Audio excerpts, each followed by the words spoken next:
할렐루야. 화평의 성도 여러분, 반갑습니다. 어느덧 이번 학기 여러분과 마지막 함께하는 슬기로운 성경 생활이 되었습니다. 늘 시간의 빠름을 인식하고 살기는 했지만 어쩐지 이번 2학기는 그보다 더 빠르게 지나간 것 같습니다. 위르 코로나로 삶이 조금은 자유로워지긴 했지만 그럼에도 여전히 우리 삶은 제약이 있고 성경 공부 또한 아직 모여 못하는 상황인 듯 합니다. 더욱이 이 위드 코로나로 인해 확진자가 우리의 생각보다 더 많은 분들이 나오는 위기이기에 좀 더 우리의 건강에 신경 써야 하는 상황인 것 같습니다. 대면으로 자유롭게 성경 공부하는 그날을 기대하면서 끝까지 인내하시고 특별히 성경 공부 영상을 통해 믿음과 신앙을 지켜나가셨으면 좋겠습니다. 오늘도 지난주에 이어서 예레미야 22장부터 33장까지를 한 주 동안 읽어 나가실 텐데요, 한 주 동안 예레미야를 읽어보셔서 아시겠지만 문맥이 쉽지 않고 우리의 지혜와 지식으로 이해하기 어려운 부분들이 굉장히 많이 있습니다. 그렇지만 이해하지 못하더라도 읽는 것만으로도 복되고 나아가 우리의 신앙의 큰 밑거름이 될 줄로 믿습니다. 뿐만 아니라 이후에 오늘 읽은 예레미야의 말씀이 우리 삶에 필요한 그 시점이 왔을 때 성령님께서 알게 해주시는 그 은혜를 깨닫게 되어지는 복이 또한 우리에게 있게 되어질 줄로 믿습니다. 그렇게 모든 염려를 주님께 맡겨 드리시고 또 저와 함께 한 장 한 장 내용을 확인해 보시면서 이번 주도 힘내서 말씀과 동행하며 나아갔으면 좋겠습니다. 자, 그럼 이제 예레미야 22장부터 시작할 텐데요, 그 전에 늘 말씀드린 대로 성경과 필기도구 잘 챙겨주시면 좋겠습니다. 필요한 부분 체크하시면서 필요한 부분 메모하시면서 그렇게 말씀을 한 장 한 장 읽어 나가시면 좋겠습니다. 자, 22장입니다. 22장의 장제목은 먼저 악한 왕들입니다. 내용은 이렇습니다. 공의가 사라져버린 세상은 인간의 욕심, 인간이 왕노릇하게 되어지죠. 욕심의 지배를 받은 자들은 자신의 지위나 권력을 이용해서 욕심을 채우고 죄를 짓게 되어집니다. 유다가 이러했습니다. 하나님께서는 이런 유다를 긍휼히 여겨사 왕을 권면하게 되어지죠. 권면의 내용은 이렇습니다. 하나님께서 멸망의 때가 임박했음에도 불구하고 유다 왕에게 하나님의 말씀을 듣고 공평과 정의를 행하라고 그렇게 말씀하시죠. 하나님의 종이요 백성의 지도자로서 올바르고 의로운 일들을 해야 하며 도둑맞은 자들을 지켜주고 함께 사는 외국인과 고아와 과부에게 악한 짓을 하지 말며 죄 없는 자들을 죽이지 말라, 이렇게 하나님께서 말씀하십니다. 이게 3절까지의 내용이죠. 이러한 하나님의 명령을 순종하게 되면 복받아 흥왕하게 될 것이고, 그렇지 않으면 하나님의 심판을 받아 왕궁과 성전을 비롯한 모든 것이 황폐하게 될 것이다 라고 말씀합니다. 하나님께서는 진실로 원하시는 것은 진정한 회개였습니다. 곧 진정한 공평과 정의를 행하는 것, 그것이 오늘 하나님이 유다에게 원하시는 진정한 회개의 모습이었다라는 것입니다.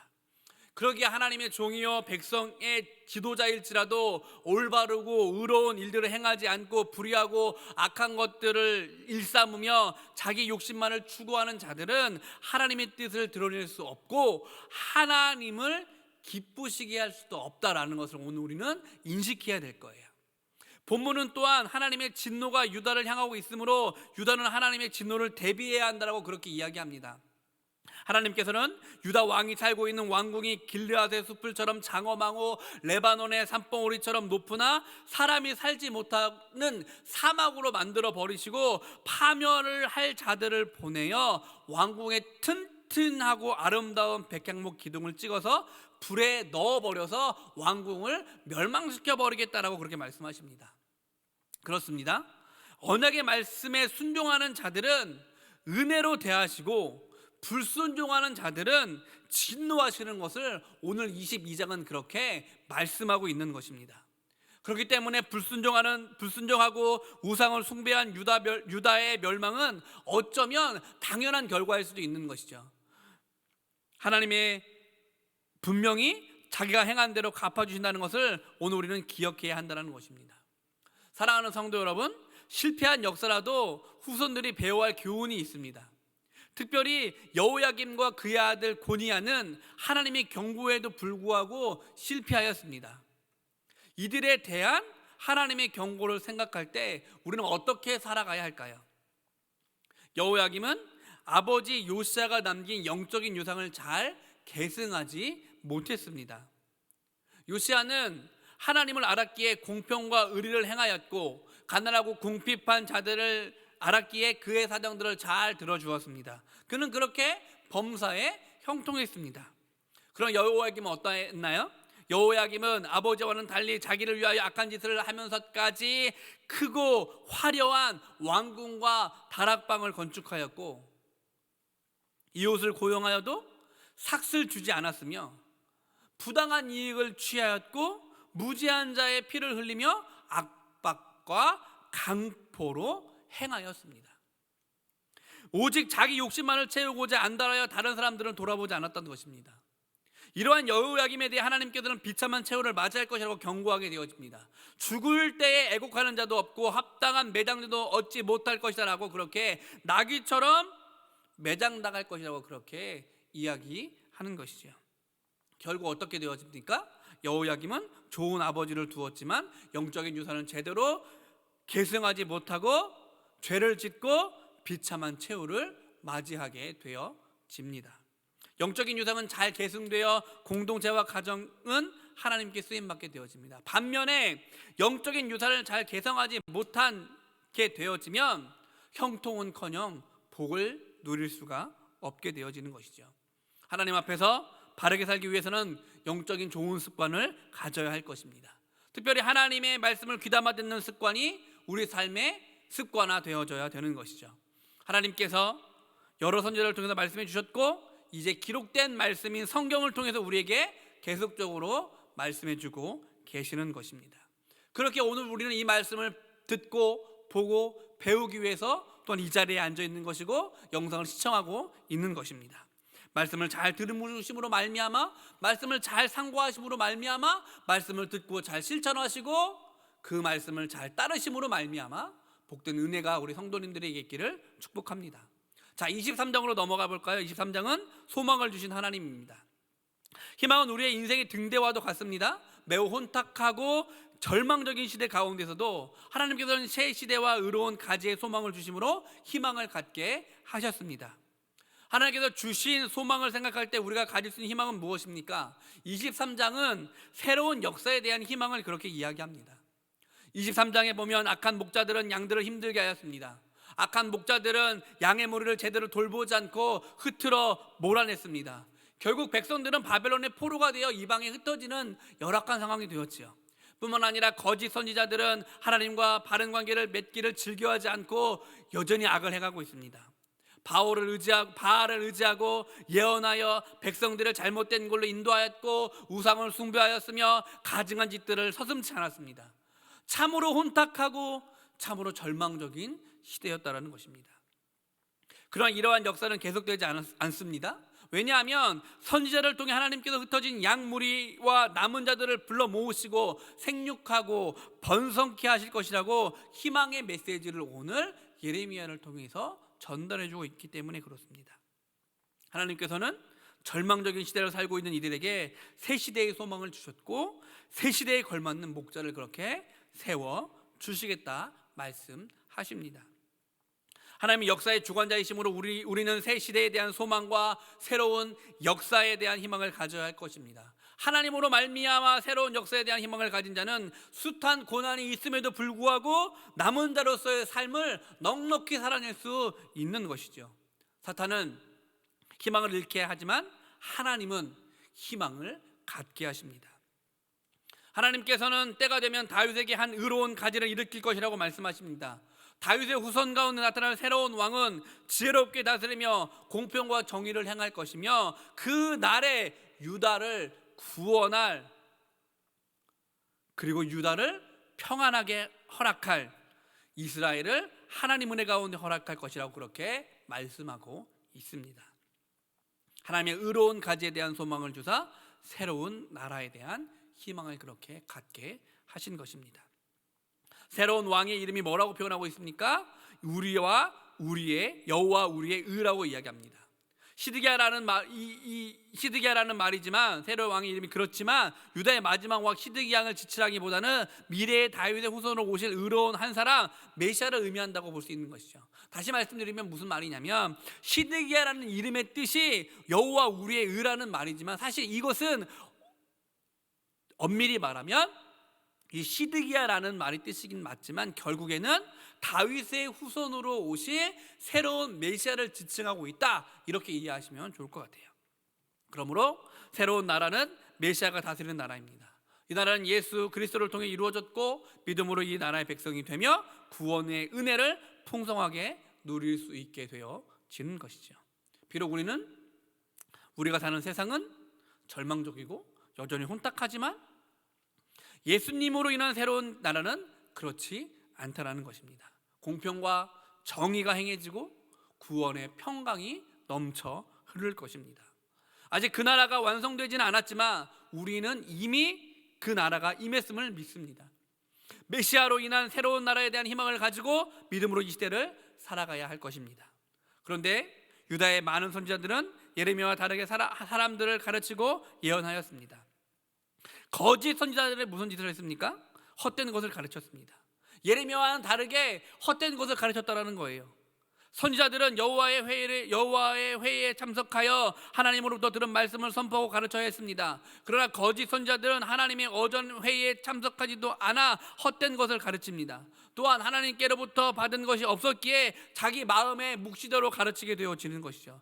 세상 타락한 사람들에 대한 하나님의 뜻은 심판이었고 거짓 선지자들은 오히려 그들을 칭찬하고 안정과 번영을 선포하며 헛된 것들을 가르치고 백성들을 그렇게 속인 것입니다.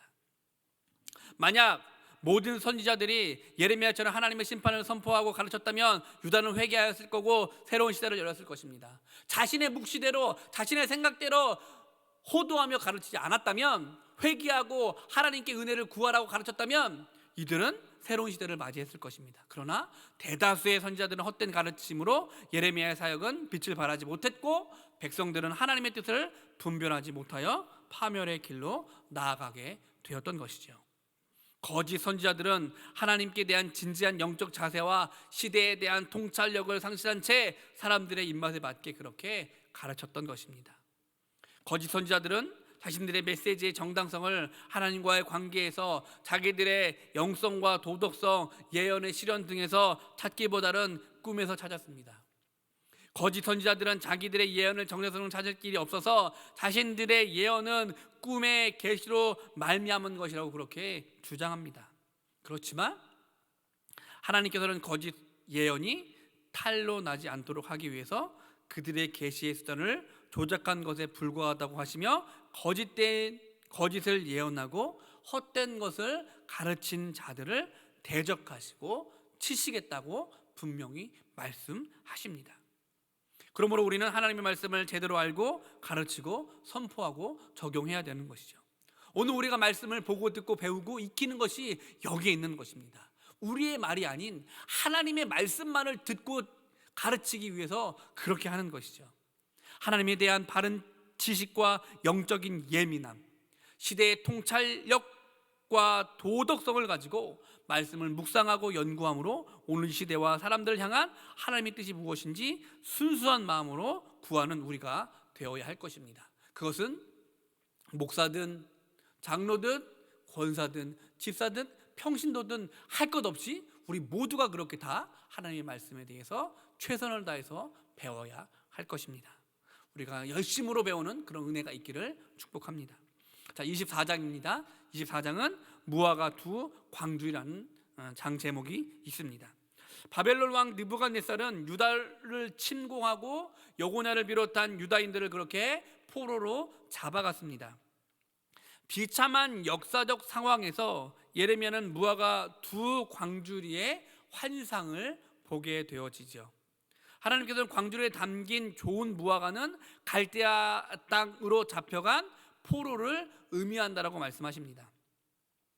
하나님께서 포로로 잡혀간 유다인들은 좋은 무화과 같이 대하시고 새롭게 하시며 그들에게 하나님의 마음을, 하나님께서 허락하신 하나님의 마음을 아는 마음을 주시고 전심으로 하나님께 돌아오게 하시고 하나님과의 관계를 회복시키시며 약속의 땅으로 돌아오게 하셔서 세우고 헐지 않으시며 심고 뽑지 않겠다라고 그렇게 말씀해 주십니다. 남은 자들은 뒤로하고 포로가 되어 먼 이방의 나라로 가지만 하나님께서 이들에게 그렇게 소망을 허락해 주신 것이죠. 포로로 잡혀간 하나님의 백성들에게 그렇게 하나님께서 소망을 허락해 주십니다. 사람들은 포로가 되어 조국을 떠나는 자들이 하나님의 심판을 받을 것이고 남아있는 자들은 하나님의 심판을 면할 것이라고 생각했지만 오히려 하나님의 은혜는 포로로 잡혀간 자들에게 그렇게 임하게 되어짐을 보게 되어지죠. 하나님께서는 바벨론의 포로 생활을 통해서 유다를 새롭게 하셨습니다. 오히려 바벨론 포로 공동체에 속한 자들이 하나님의 새로운 역사를 위해 남겨진 자들이었다라는 것입니다. 그들이 어떻게 되어집니까? 70년 후에 조국으로 돌아오게 되어지죠. 하나님은 인간들의 생각을 초월하여 역사하시는 분이십니다. 그러므로 하나님이 함께 하시는 곳에는 늘 소망이 있습니다. 나아가 하나님께서는 다른 광주리에 담긴 먹을 수 없는 나쁜 무화과는 시드기야를 비롯한 예루살렘에 남아있는 자들과 애굽 땅으로 피신한 자들임을 그렇게 의미한다고 말씀하십니다. 하나님께서 이들을 악하여 먹을 수 없는 무화과 같이 버리시겠다라고 말씀하십니다. 남은 자들이 자신들이 포로로 잡혀가지 않았기에 하나님의 심판을 면하고 하나님의 복을 받을 것이라고 생각하며 기뻐하고 즐거워하고 그래서 스스로 회개치 않았지만 오늘 하나님께서는 그들을 멸망케 하신다고 말씀하고 계신 것입니다. 하나님께서는 하나님의 뜻을 분별하지 못하고 교만하여 죄 가운데 있던 이들이 결국에는 열방에 흩어져서 환난을 당하고 지옥과 조롱과 저주를 받으며 칼과 기근과 연병에 멸절할 것이다 라고 그렇게 말씀하십니다. 이들은 하나님의 경고를 귀담아 듣지 않으므로 결국 어떻게 되어집니까? 멸망하고 멸절하게 되어지는 것이죠. 하나님 앞에서 바르게 살지 않았음에도 불구하고 화를 면했다면 그것은 회개의 기회이지 면죄부를 받는 것이 아님을 오늘 우리는 그래서 오늘 24장의 말씀을 통해서 기억해야 하는 것입니다. 하나님의 경고를 무시하고 회개치 않는다면 그 어느 누구라도 심판을 면할 수가 없습니다. 그러기에 오늘 우리는 회개를 미루지 말고 깨달아질 때, 생각나질 때 바로바로 주님께 아뢰며 바로바로 주님께 회개하며 하나님께 복을 구하고 긍휼을 구하는 사람들이 되어야 될 것입니다. 오늘 24장을 읽으시면서 그 은혜를 누리시기를 바랍니다. 자, 25장으로 넘어가 보도록 하겠습니다. 70년 포로입니다. 70년 포로. 죄는 사단으로부터 시작되어 하나님과 인간의 바른 관계를 파괴하였습니다. 그래서 하나님께서는 죄에 대하여 진노하시고 심판하십니다. 하나님께서는 타락한 유다와 열방을 심판하십니다. 이럴 때 심판은 하나님의 경고를 무시한 자들에게 임하게 되어지죠. 하나님께서는 유다의 선지자들을 부지런히 보내서 경고하셨지만 백성들은 귀담아 듣지 않았습니다. 백성들은 마치 그 하나님의 경고가 그냥 울리는 꽹과리에 불과했습니다. 예레미야도 23년 동안 부지런히 하나님 말씀을 증거하면서 악한 길에서 돌아서라 회개하여라 라고 무수히 이야기했지만 그들은 듣지 않았습니다. 하나님께서는 경고를 무시하고 하나님 말씀을 듣지 않는 유다인들에게 바벨론과 느부갓네살을 보내어 엄중하게 심판하실 것이라고 말씀하십니다. 하나님의 심판으로 모든 즐거움은 사라질 것이고 온 땅은 파괴되고 황폐하게 될 것입니다. 그로 인해 살아남은 자들은 포로로 잡혀가 70년 동안 바벨론 왕을 섬겨야 할 거다라고 말씀하시지요. 본문은 하나님의 심판에 죄를 짓고도 회개치 않는 자들에게 나타남을 보여줍니다. 심판하기 전에 충분히 경고하고 심판하기 전에 충분히 회개할 기회를 주입니다. 그러나 회개할 기회를 붙잡지 않고 자기 욕심에 따라 자기 마음대로 사는 자들에게 결국은 어떻게 되어집니까? 하나님의 엄중한 심판이 임하게 되는 것이죠. 지금은 죄를 깨닫고 회개할 때입니다. 구원의 복음을 증거하고 가르칠 때입니다. 구원의 복음이 증거되는 곳에 성령께서 죄를 깨닫게 하시고 회개하도록 도우실 것입니다. 경고를 듣고 회개하는 것만이 하나님의 심판을 면하고 구원으로 가는 유일한 길임을 오늘 우리는 기억해야 할 것이죠. 타락하고도 회개치 않는 유다를 심판하시는데 하나님의 도구로 쓰임 받는 바벨론도 그들의 죄악으로 말미암아 하나님의 심판을 받게 되어집니다. 때가 되면 바벨론도 여러 나라들의 왕들을 섬겨하는 처지가 됩니다. 하나님께서 바벨론을 그들의 행한 대로 보응할 것이기 때문에 그렇습니다. 하나님의 심판은 유다와 바벨론뿐 아니라 죄악을 행한 모든 민족에게 있다라는 것을 오늘 우리는 기억해야 한다는 것이죠. 죄를 행하고도 회개치 않는 모든 민족이 다 하나님의 심판의 대상입니다. 우리도 예외가 될 수 없는 것이죠. 그러기에 새 언약 안에서 새로운 열국의 새로운 제사장으로 세움을 입은 우리는 이스라엘의 실패를 거울 삼아 하나님의 뜻을 받아야 할 것입니다. 이스라엘의 율법의 원리를 따라 살려다가 실패하게 되어집니다. 따라서 실패하지 않는 그리스도인으로 살기 위해서는 율법의 원리가 아닌 은혜의 원리, 예수 그리스도의 보혈의 원리를 따라 살아가야 할 것이지요. 은혜의 원리는 성령 안에서 살아가는 것입니다. 성령 충만함으로 살 때 죄를 이기게 될 것이고, 아름다운 하나님 말씀을 전하며 복음을 전하며 귀한 도구로서의 삶을 살게 될 것입니다. 오늘도 25장을 읽으시면서 그런 은혜를 다시 한번 누리시고 또한 결단하시는 시간 되시기를 바랍니다. 자, 26장으로 넘어가 보도록 하겠습니다. 26장은 성전 설교입니다. 예레미야는 하나님 말씀대로 유다의 심판을 선포했습니다. 그로 인해 죽을 위에 처했지만 하나님께서 그를 보호해 주셨습니다. 하나님께서 예레미야에게 말씀을 주셨고, 예레미야는 하나님께서 주신 말씀을 성실히 선포하죠. 예레미야가 받은 말씀은 유다가 회개치 아니하면 바벨론에 의해 예루살렘이 멸망당하고 성전이 파괴되며 유다는 세계 열방의 저주거리, 조롱거리가 될 것이다라는 것이었습니다. 사람들은 이러한 메시지를 매우 싫어하였습니다. 왕과 지도자들은 나라가 위기에 처하면 애굽이 와서 도와줄 것이기 때문에 우리는 그냥 애굽만 믿고 살면 된다, 애굽을 그렇게 의지하게 되어지죠. 하나님보다 이방 강한 나라를 의지한 결과 어떻게 되어집니까? 유다는 영적으로 완전히 무관강 상태에 빠져버리게 되어져서 그와 같이 당연시 이루어지게 되어지는 우상 숭배와 가증한 일들을 여전히 행하였고, 정치적으로도 우매해져서 안보 불감증에 사로잡히는 꼴이 되고 맙니다. 선지자를 통해서 줄기차게 전해진 하나님의 말씀은 여전히 깡그리 무시되고 선지자들을 핍박하고 죽이기까지 하는 지경에 이르게 됩니다. 예레미야는 이러한 적대적 상황 가운데 선지자로서의 직무를 다하죠. 거짓 선지자들은 권력이나 시대 상황과 타협하여 거짓을 예언하고 가르쳤지만 예레미야는 결코 타협하지 않았고 하나님께서 주신 말씀을 충실하게 이행합니다. 하나님의 종이라면 세상과 타협하여 하나님의 말씀을 조작하거나 오용해서는 안 될 것이며 하나님의 말씀을 충실하게 함을 오늘 본문은 그렇게 말씀하고 있는 것이죠. 제사장들과 거짓 선지자들은 하나님의 말씀을 선포한 예레미야를 체포하였고 죽여야 한다고 이야기합니다. 여러 사람들이 모여서 예레미야를 신문하게 되어지죠. 예레미야는 자기가 죽어야 한다고 하는 자들의 살기 등등한 앞에서도 하나님께서 주신 말씀을 선포하는 것을 결코 주저하지 않았습니다.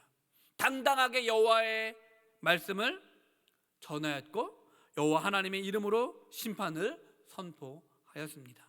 이런 예레미야를 본 방백들은, 또한 백성들은 예레미야를 죽이는 것이 부당하다고 하였고, 몇몇 장로들은 히스기야 왕이 미가 선지자를 어떻게 대하였는가를 말하면서 예레미야를 죽이는 것을 오히려 자신들에게 해가 될 수 있다라고 그렇게 이야기하게 되어지죠.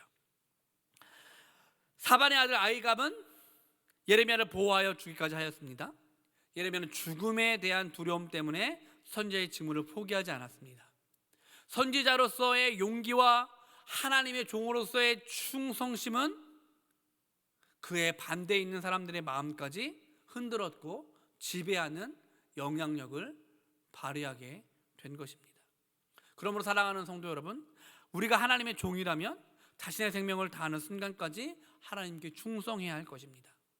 오늘 이 26장의 말씀을 통해서 이 땅 살아가는 동안 우리도 하나님께 충성함으로 하나님께서만 주시는 것들을 공급받으며 살아가는, 하나님께서 주시는 생명의 놀라운 은혜를 누리며 살아가는 그런 성도님들 되시기를 축복합니다. 자, 27장으로 넘어가 볼까요? 27장은 무엇인가요? 느부갓네살의 멍에입니다. 개인이나 국가는 위기에 직면할 때가 있습니다. 하지만 위기 상황을 제대로 인식하고 대처한다면 위기를 극복할 수 있습니다. 하나님께서는 위기에 처한 유다와 그 주변 국가들을 살 길을 말씀해 주셨습니다. 하나님께서 그들에게 말씀하신 것이 무엇이냐면 그것은 느부갓네살 왕을 섬겨야 산다라는 것입니다. 유다 주변 국가들은 그들의 죄에 대해서 징계하고자 하신 하나님의 계획에 따라 강대국 바벨론 침략을 받게 될 역사적 상황에 처하게 되었습니다. 그러나 유다와 열방은 깨닫지 못하고 있습니다. 하나님께서는 다윗 왕과 주변 왕들에게 주었던 땅을 이제는 바벨론 왕 느부갓네살 왕에게 줄 것이라고 하시며 그를 통해 새로운 역사를 이루고자 하십니다. 그러므로 느부갓네살 왕을 섬겨야 살게 되고 그렇지 않으면 칼과 기근과 연병으로 멸망받게 될 거라고 이야기하죠. 하나님께서 일정 기간 동안 느부갓네살 왕을 통해 유다와 열방의 죄를 징계하시고 그를 새롭게 하고자 하십니다. 느부갓네살 왕에게 순종하는 것이 정치적 입장에서 볼 때는 수치스럽고 너무나 비극적으로 보일 수 있지만 하나님 입장에서 본다면 하나님의 뜻을 받들어 섬기는 것이며 하나님의 섭리에 하나님의 주권에 순종하는 것이라는 것이죠. 하나님께서 왜 느부갓네살 왕을 섬겨야 산다고 말씀하시는지에 대한 진지한 묵상이 없다면 하나님 말씀이 이해하기 어렵고 하나님 말씀에 순종하는 것이 더 어려울 것입니다. 그러기에 오늘 우리는 하나님의 섭리와 주권을 헤아릴 줄 아는 믿음이 있는 사람들이 되어야 할 것입니다. 이해가지 않지만 도무지 납득하지 않지만 하나님의 마음을 이해한다면 믿음으로 그것들을 이해한다면 이것들이 하나님의 주권에 달려있는 것들을 인정하게 될 것이기 때문에 그렇습니다. 거짓 선지자들은 예레미야가 선포하는 메시지와 다르게 선포하고 가르칩니다. 이들은 유다와 열방의 바벨론 왕을 섬기지 않을 것이며 탈취당했던 성전들의 기구들이 곧 돌아올 거라고 하였습니다. 거짓 선지자들은 유다 열방의 백성들에게 거짓된 평화를 퍼뜨리고 근거 없는 사신들을 유포하여 영적인 긴장감을 상실케 하고 군사적인 위기의식을 갖지 못하게 합니다. 결국 어떻게 되어집니까? 결국 하나님께서 이루고자 하시는 새로운 역사를 방해하는 결과를 초래하고 마는 것이죠. 하나님에 대한 믿음이 없고 하나님에 대한 묵상이 없기 때문에 이렇게 되어지는 것입니다. 그 결과 백성들이 하나님의 뜻을 제대로 받아들이지 못하게 되었고 이제 그들은 거짓 선지자들을 배격하지 않으면 하나님께서 원하시는 새로운 삶을 제대로 살 수 없게 되었습니다. 그러게 사랑하는 성도 여러분, 오늘 27장은 영적 각성과 냉철한 역사 의식을 가지고 거짓 선지자들을 분별해야 한다고 우리에게 말씀해 주고 있습니다. 참된 것과 거짓된 것을 분별하는 영적인 능력이 우리 안에 있어야 되고 그 능력이 있어야 하나님의 뜻을 받들어 섬길 수 있기 때문에 그런 것입니다. 말씀의 진리의 잣대를 갖고 살아야 한다는 것이죠. 오늘 이 27장을 통해서 하나님의 말씀을 다시 한번 우리 마음의 잣대로 중심으로 삼고 나아가시는 여러분들 되시길 바랍니다. 자, 28장으로 넘어가 보도록 하겠습니다. 28장은 참 선지자와 거짓 선지자입니다. 세상에는 참된 것과 거짓된 것들이 혼재되어 있기 때문에 참 분별하기 어렵습니다. 그럼에도 불구하고 우리는 분별해야 하죠.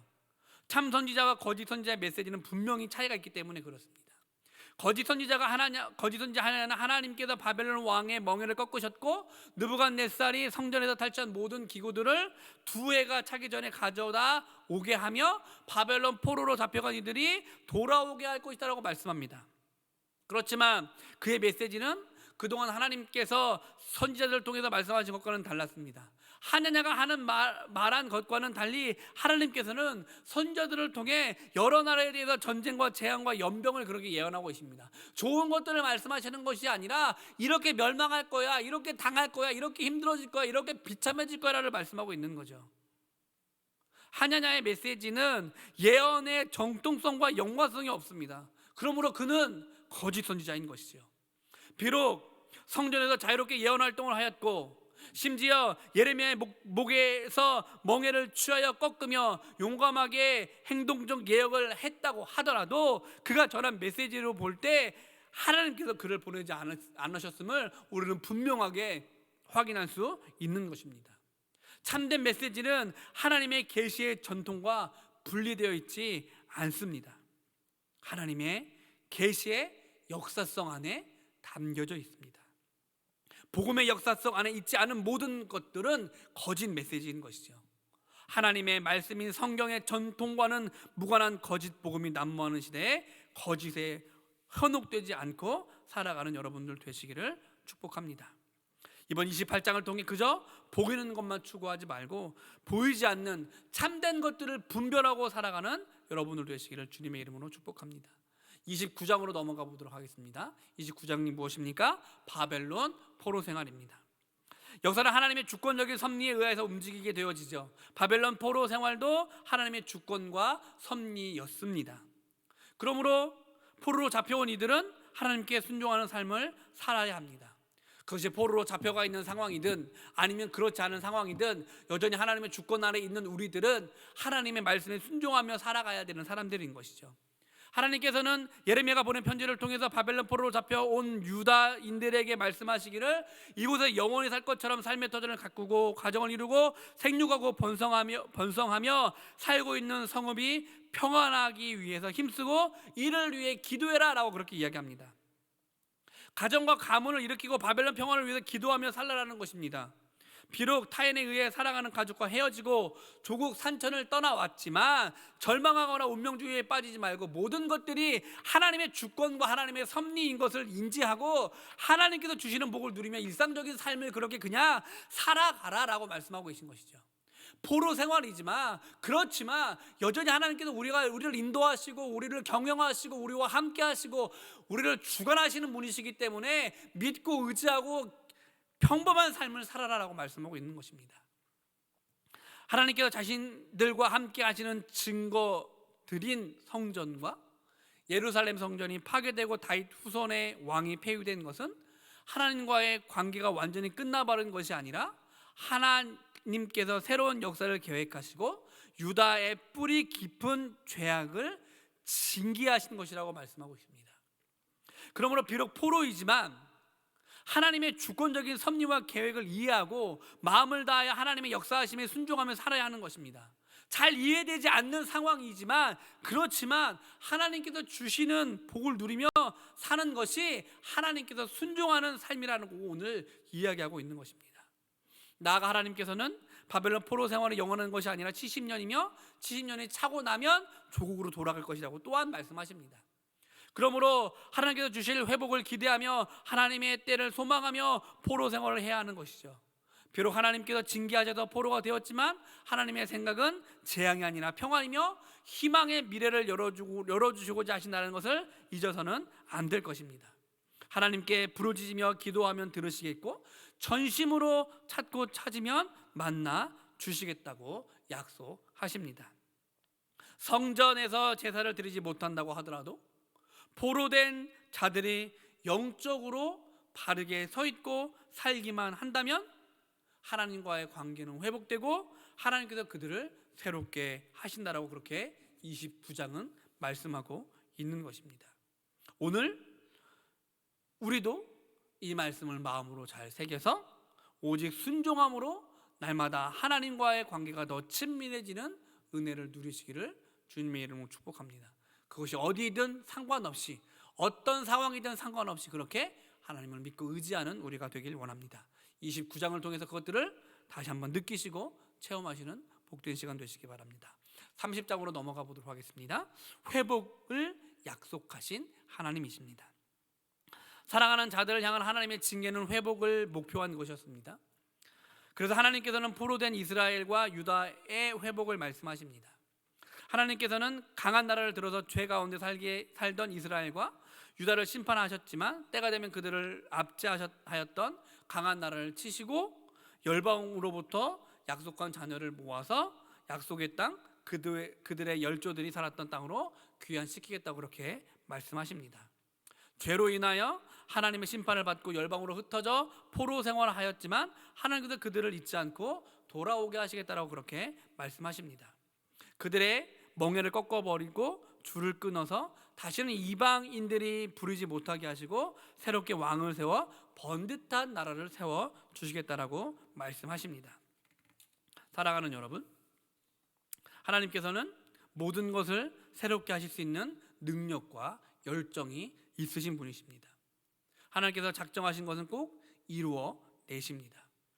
하나님께서 복음 안에서 죄인들을 치유하시고 새 언약의 백성 그들을 새롭게 완전하게 하실 것입니다.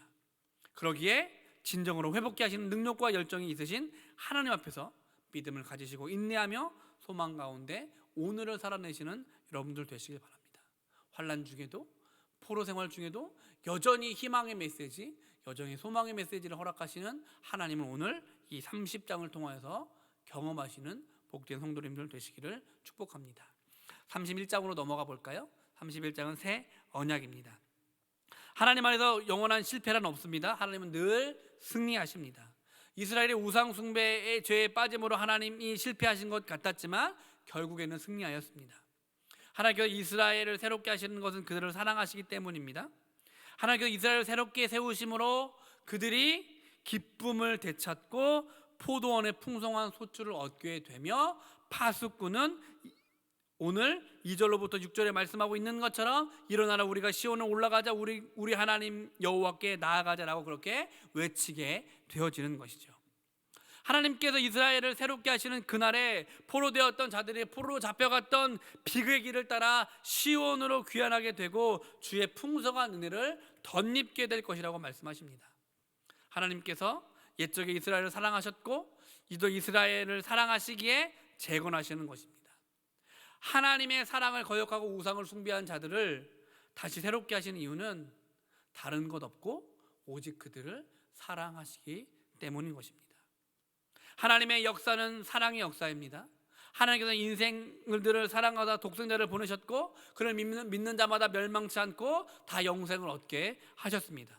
그런데 인생들은 어떻게 했나요? 이런 하나님의 사랑을 잘 깨닫지 못합니다. 사랑으로 행하시는 하나님께 사랑과 믿음으로 반응하는 지혜로운 자가 되지 못했다라는 것입니다. 하나님께서는 포로에서 돌아오는 이들을 단순히 정치적 자윤으로만 살게 하시는 것이 아니라 새로운 언약을 세워 언약의 새 백성으로 살게 하십니다.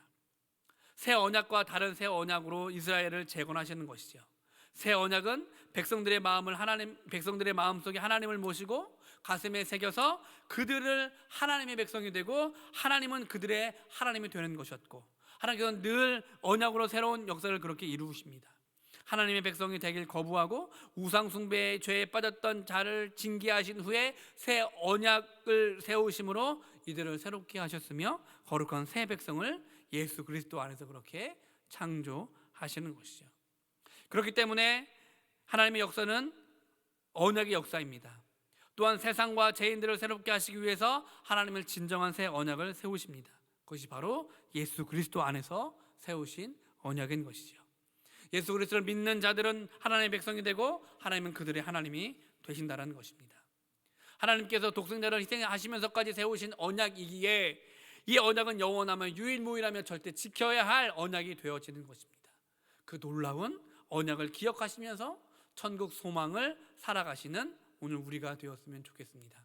31장을 통해서 그렇게 언약의 새 증표가 되신 예수 그리스도를 발견하는 복된 시간 되시기 바랍니다. 자, 32장으로 넘어가 볼까요? 32장은 유다의 회복입니다. 시대적인 상황을 급박하게 돌아가고 예레미야는 시드기야에 구금되게 되어집니다. 조국의 멸망이 바로 눈앞에 닥칩니다. 그렇지만 예레미야는 희망을 잃지 않습니다. 바벨론 군대가 예루살렘을 포위해 공격해 올 때 바벨론에 의해 멸망받을 것을 시종일관 예언했던 예레미야였지만 시드기야의 시대의 뜰에 갇히게 되어지죠. 하나님의 종 예레미야의 말을 듣지 않았던 시드기야와 백성들은 이제 하나님께서 말씀하신 대로 바벨론에 의해 멸망당하고 포로로 잡혀갈 처지에 놓이게 되어집니다. 예루살렘 성전과 또한 예루살렘 성과 예루살렘 성전은 파괴될 것이고 백성들은 살육당하거나 포로로 잡혀갈 비극적인 상황이 예레미야 앞에 전개되어 있지만 예레미야는 희망을 잃지 않습니다. 어느 것 하나 희망이 보이지 않지만 그럼에도 불구하고 예레미야는 하나님의 약속을 굳게 믿었기에 희망을 잃지 않는 것입니다. 그가 밭을 사고 매매 증서를 복원하는 것으로 희망의 메시지를 선포합니다. 그가 적군의 수중에 떨어진 고향 땅을 구입하고 매매 증서를 복원하는 것은 조국에 멸망이 영원할 것이 아니며, 때가 되면 이 땅이 다시 회복되어지고 새로운 삶을 살 수 있다는 희망을 보여주는 행위이었음을 말씀하고 있는 것이죠. 하나님께서는 합력하여 선을 이루십니다. 그러므로 하나님의 종은 어떠한 상황에서도 희망을 잃지 않아야 할 것입니다. 절망적인 시대 가운데에서도 사람들에게 하나님의 온전한 뜻을 쫓아 희망의 메시지를 선포할 수 있는 사람들이 되어져야 한다는 것이죠. 절망적인 상황에서도 희망의 메시지를 선포했던 예레미야는 전능하신 하나님께 나아가 눈물을 흘리며 기도합니다. 그가 비록 하나님의 말씀대로 밭을 사고 매매 증서를 복원하였지만 그는 조국의 현실을 생각할 때마다 마음이 아팠습니다. 희망이란 현실을 외면하거나 초월하여 단순히 낙관적인 태도를 취하는 것이 아니라 현실을 직시하고 하나님의 분명하신 약속에 근거하여 현실을 극복하고 미래를 내다보는 것임을 기억하시기 바랍니다. 여전히 오늘 우리의 현실은 포로로 잡혀 있고 앞이 보이지 않는 답답한 현실이지만, 그래서 눈물이 앞을 가리지만 그 눈물이 기도가 되어서 희망을 잃지 않고 날마다 하나님의 받은 희망의 메시지를 이스라엘 민족에게 전했던 예레미야와 같이 오늘도 큰 믿음으로 이 희망을 이어나가시는 우리가 되었으면 좋겠습니다. 오늘 32장을 통해서 그런 놀라운 은혜를 이어나가시는, 믿음을 따라 소망을 잃지 않으시는 화평의 모든 성도님들 되시기를 축복합니다. 자, 마지막 33장을 함께 보도록 하겠습니다. 33장은 의로운 가지입니다. 가장 힘들고 어려운 때가 하나님의 은혜가 풍성하게 누릴 때입니다. 하나님께서는 예레미야에게 장래일에 대하여 구하라고 하셨고 은혜로운 회복을 약속하십니다. 아직 왕이 시위대 뜰에 갇혀 있는 예레미야이기에 하나님께서는 자신을 계시하시고 이렇게 말씀하시죠.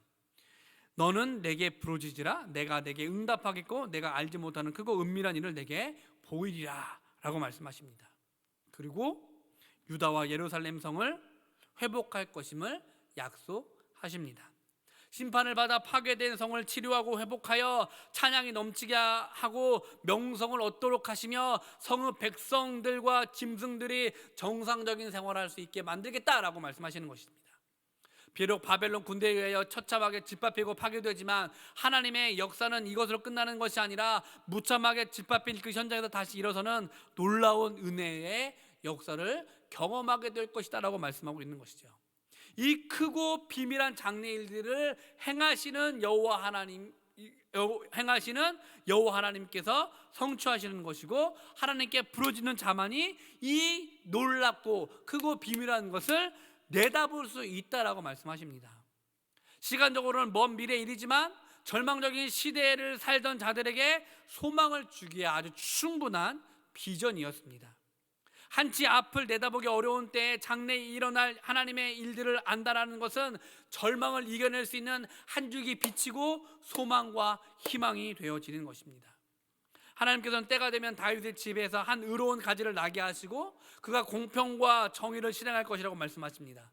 한 의로운 가지는 다윗의 합법적인 후손을 통하여 오실 메시아를 의미합니다. 이 약속이 성취되기까지 다윗의 자손들과 레위 사람들, 제사장들이 끊어지지 않을 것이고 이들과 맺은 언약을 꼭 지키실 것이라고 그렇게 말씀하십니다. 하나님께서 다윗의 후손인 메시아를 통해 진정한 회복을 이 땅에 주시겠다라고 약속하십니다. 옛 이스라엘은 하나님의 백성으로서의 삶을 사는 것은 실패하였지만 메시아를 통한 새 이스라엘은 결코 실패하지 않을 것입니다. 하나님께서 기뻐하시는 나라를 이루실 것이고 성도의 삶은 이러한 새 나라, 새 백성이 되어져야 되는 것입니다. 유다와 이스라엘의 실패한 회복은 메시아를 통해 이루어질 새 나라에 대한 반면 교사인 것입니다. 우리는 예수 그리스도 안에서 다시는 실패하지 않는 성도로서의 삶을 살아야 합니다. 이러한 삶은 성령 안에서 은혜의 법을 따라 살 때 가능합니다. 영은 새로운 것으로 섬기는 자가 진정한 회복을 누릴 수 있는 것이죠. 이 점을 잘 기억하시어 예수 그리스도 안에서 실패 없는 성도로서의 삶을 살아가시기를 축복합니다. 이번 주 한 주 동안 그렇게 22장부터 33장, 예레미야 22장부터 33장을 읽어 나가시면서 하나님께서 허락하시는 실패 없는 삶, 실패 가운데서 소망을 주시는 그 놀라운 은혜의 삶을 살아가시기를 축복합니다. 이제 올해 또한 가을 학기 강의를 이것으로 모두 마치게 되어집니다. 부족한 목사가 이번 학기 강의를 진행하였습니다. 이번 학기 진행하는 동안 부족했지만 끝까지 들어주시고 함께 해주신 성도님들 너무 감사를 드리고, 다음 해에 또한 비대면이 아닌 이번에는 꼭 대면으로 만나서 함께 말씀을 나누고 하나님의 은혜를 나누었으면 좋겠습니다. 한 주 동안 그렇게 말씀을 읽으시면서 평안한 하나님의 은혜가 깃들기 소원하며 이번 강의 이렇게 마치도록 하겠습니다. 감사합니다. 기도하겠습니다. 사랑과 은혜가 충만하신 하나님 아버지 감사합니다. 이번 학기 또한 이번 강의를 통하여 마치게 하시니 감사합니다. 하나님, 한 학기 동안 말씀을 읽고 먹고 묵상하였습니다.